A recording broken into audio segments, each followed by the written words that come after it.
In this video, I'm going to show you how to fix Instagram notifications not working on your iPhone in 2020. So right now, I'm going to show you exactly how you can fix this, and it's actually pretty simple. So first of all, you simply want to close Instagram, and I'm just going to show you why this doesn't work. So for many people, once they go into their settings and they go to the Instagram app and then click on notifications, that's just not there, right?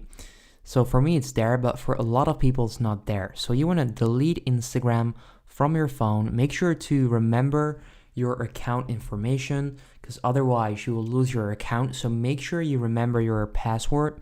Then next up, you want to go to the App Store and you want to install Instagram again. So click on the cloud icon right there, and then you need to reinstall Instagram on your phone.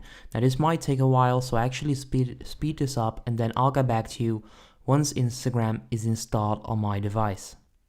Okay, there we go. So I just installed Instagram again. I'm gonna click on open, and then right there you probably need to sign into your account, or it will do this automatically. But right there you'll see Instagram would like to send you notifications. All you need to do is click on allow right there, and by doing that you will actually fix that Instagram notifications are not working on iPhone. So if this video helps you out, make sure you go ahead and leave a like, and then I'll see you in the next video.